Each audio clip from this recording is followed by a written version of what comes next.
नमस्कार दोस्तों। Learn मगी channel में आपका बहुत स्वागत है। लेसन 3 में हम देखेंगे संज्ञा और सर्वनाम के ही श्रृंखला में कुछ और बातें जो मगी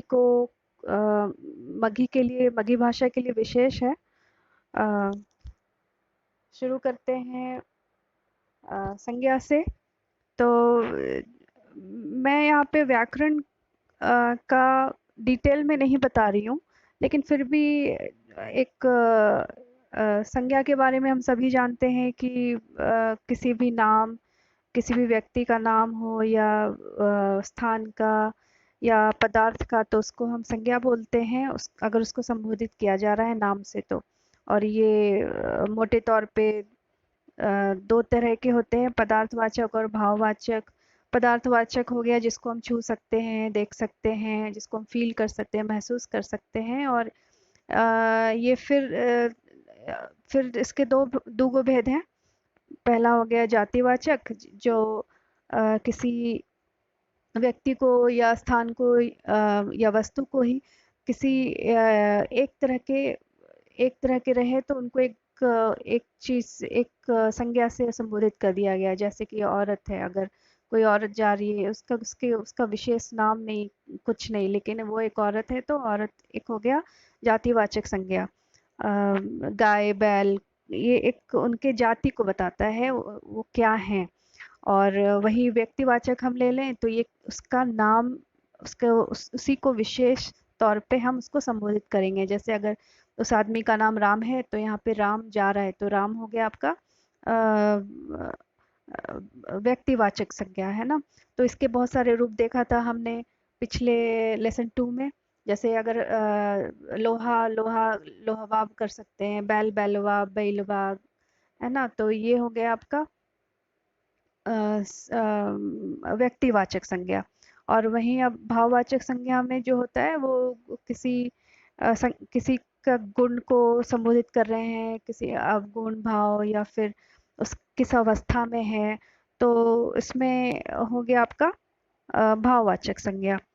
तो इसमें थोड़ा मगही में क्या देखा जाता है कि अ, ये जो पदार्थवाचक संज्ञा है ना, इसमें एक और उसके प्रकार है सांख्य जातिवाचक संज्ञा। पदार्थ के जो जातिवाचक हुए, जातिवाचक के भी एक प्रकार है जो कि सांख्य जातिवाचक संज्ञा। तो इसमें हम मगही में कैसे संबोधित करते हैं, जैसे हिंदी में बोल देते हैं एक आदमी या 5 मोती, तो मगही में इसको बोला जाता है ए गो आदमी। 500 गो या 500 मोती दे द ए, एगो उ एगो आदमी हलथीन।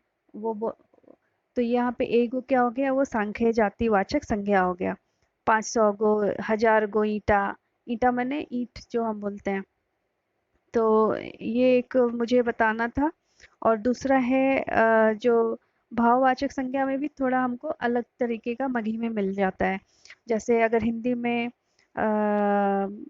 जैसे अच्छा एक विशेषण है, उससे अगर हम उसको संज्ञा में ला रहे हैं तो वो हिंदी में अच्छा ही हो जाता है, लेकिन मगही में उसका क्या हो जाएगा, अच्छाइयन।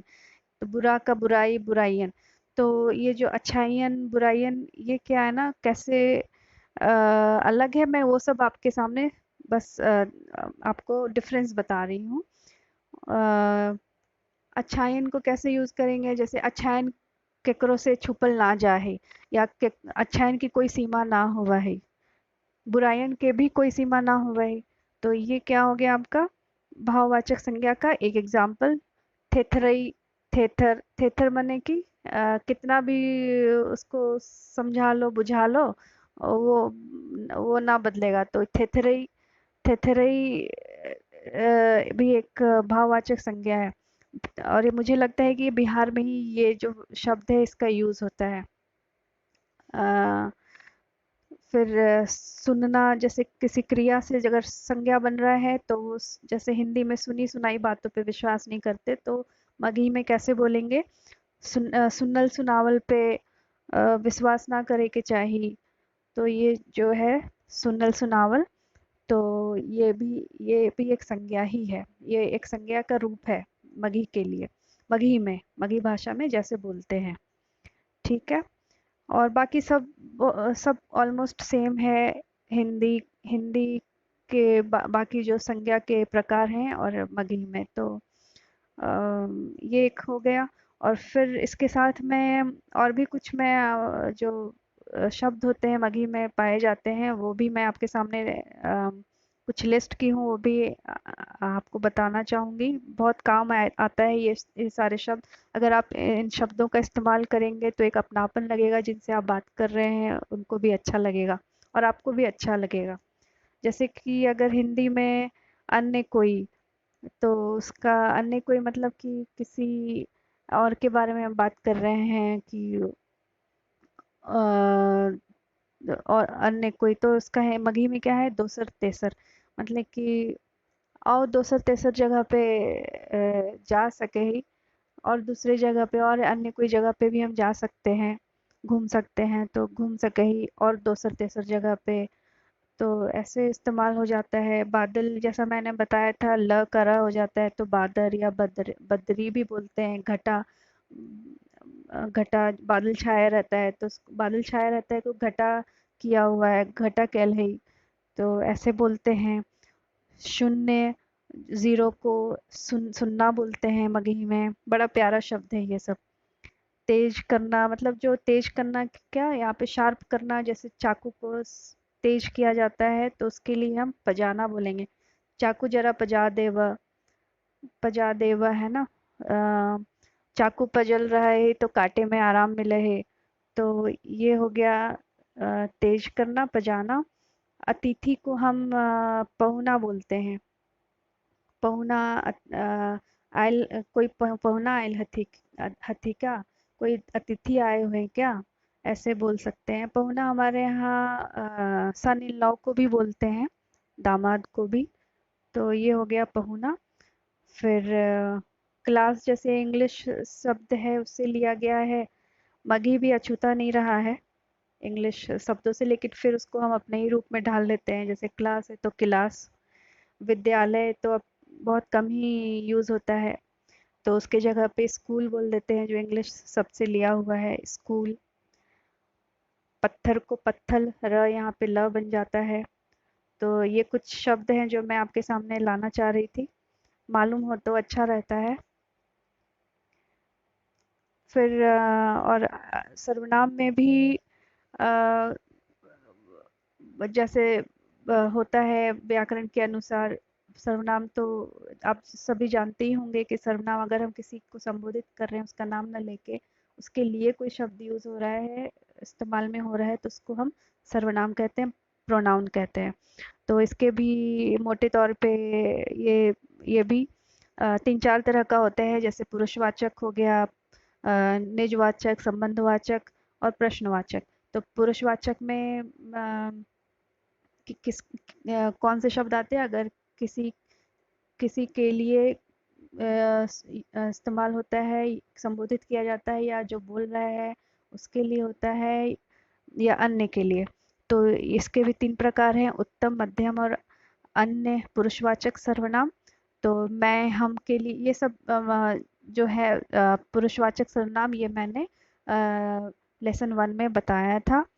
फिर निजवाचक जो है वो खुद को संबोधित करते हैं, स्वयं के लिए। जैसे हम अपन गाड़ी से जाए बई, तो अपन यहाँ पे क्या हो जाएगा, अपने। तो ये निजवाचक सर्वनाम है। तो स्वयं के लिए अपन शब्द का इस्तेमाल होता है मगही में। और संबंधवाचक में, जैसे ये यहाँ पे थोड़ा अलग हो जाता है मगही भाषा में। संबंधवाचक में क्या होता है कि अ, जो और तो, मतलब संबोधित किया जाता है दो उसमें। जो के लिए जे, जौन, जौन। और तो के लिए से, तौन, तोन। तो जैसे अगर हमको बोलना है कि जो शहर में हवा पानी अच्छा रहा है, अच्छा रहता है, वो शहर में बीमारी कम होता है। तो जौन शहर में हवा पानी नेक रहा है, उस शहर में बीमारी कम देखेला मिले है। तो जे और ते, तौन, ये सब क्या हो गया, संबंधवाचक सर्वनाम जो मगही में बहुत ज़्यादा इस्तेमाल होते हैं। और प्रश्नवाचक सर्वनाम में जैसे हिंदी में कौन है, तो उसके लिए के को, कौन आया हुआ है, के कौन आए हुए हैं, तो के आयल हथिन, को को बोल रहल बोल रहल थिन, कौन बोल रहे हैं।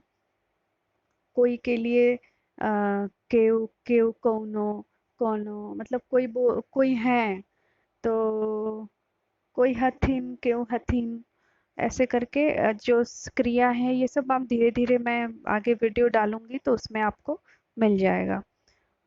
तो मैं मोटे तौर पे आपके सामने रखना चाह रही थी क्या, और भी कुछ हैं, बचे रह गए थे संज्ञा और सर्वनाम का जो डिफरेंसेस है हिंदी और मगही में। तो इसी के साथ आज का ये लेसन 3 मैं समाप्त करती हूँ। अगर कुछ आपके पास कुछ सुझाव है, कहीं पे मैं गलती कर रही हूँ बताने में, कुछ गलत है, तो प्लीज़ मुझे करेक्ट करिए, मुझे सुझाव दीजिए, ताकि मैं और कुछ सुधार ला सकूं। इसी के साथ थैंक यू वेरी मच, धन्यवाद।